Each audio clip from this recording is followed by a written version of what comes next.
Hi. You're watching Be Depressed. Meet the Pressed. Damn it, it's the drunk news. Did you see that? Damn it, I censored myself. Wasn't that fantastic?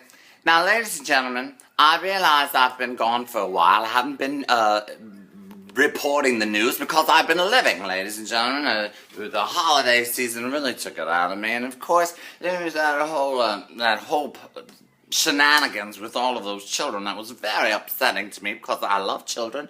I'm a mother. I have several children myself. But I have been thinking about it, as the rest of the world, how to solve these problems. And I've been watching the back and forth with the NRA and that sort of thing. And they've been saying that they should just arm people, benevolent people, and put them in schools, you know. So I was thinking that, well, I've been going for target practice. I've been out shooting, ladies and gentlemen, because I thought, well, I'm semi-retired. I can go in there and I can work with those children. You know, I love them. You know, good morning, hello, just with my gun. Good morning, hello, watching over, making sure everyone's okay. Hello, nice to see you. Good morning.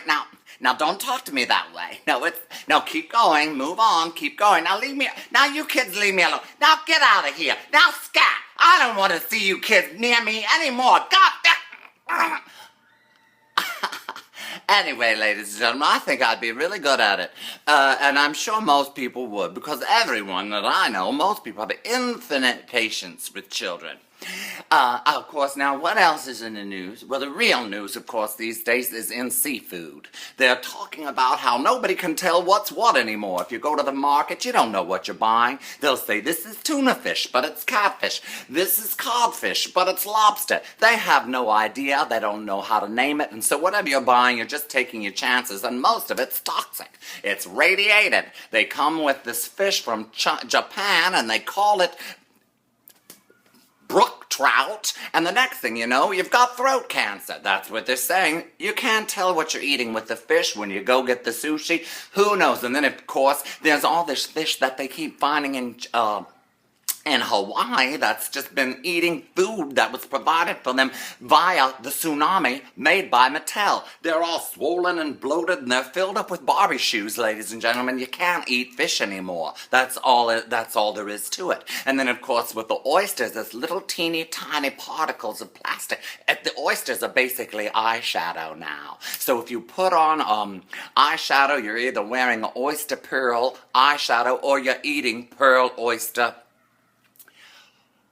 eyeshadow. See, it's very confusing, ladies and gentlemen, of course, but while now I'm on the subject, speaking of confusing, I think I should talk about Golden Globes, about the Jodie Foster speech, because everybody's talking about her think tanks, think pieces, so I thought I'd think on it a piece, and all I could really figure out was that, okay, now let me see. Jodie Foster showed up for her Lifetime Achievement Award at the age of 50. She's 50, so of course, she's over the hill. She's a woman in Hollywood. She's never going to get another decent part. Who does she think she is? Ida Lupino? So they say, all right, you had a lot of hits. Now we're going to put you out the pasture. Here's your Lifetime Achievement Award, provided by Robert Downey Jr., your peer, who's at the peak of his career. Anyway, ladies and gentlemen, so she shows up with her parenting partner and her 2 children, this gentleman, and one of the most notorious homophobes in pop culture history, Mel Gibson.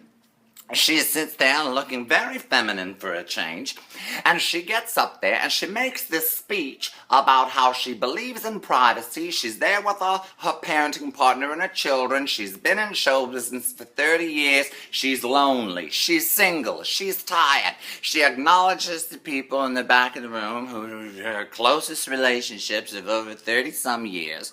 The people that she's been supplying with their cash and livelihood, and points out that she doesn't feel like doing it anymore, and she doesn't have to talk about the fact that she's a lesbian, because it's her life, and she's sick and tired of show business. Makes perfect sense to me. So now she can give that Mel Gibson the heave-ho, chuck the hangers on, send her husband and the kids to a nice little house, and form a whole new circle of friends for her twilight years. Well, Jodie, we're here, we're armed, we're at the elementary school, and we're waiting for you. we'll look out for you, sweetheart. Just show up. I'm a people person. I love people. I love everything. I love it. This is news, ladies and gentlemen. The drunk news.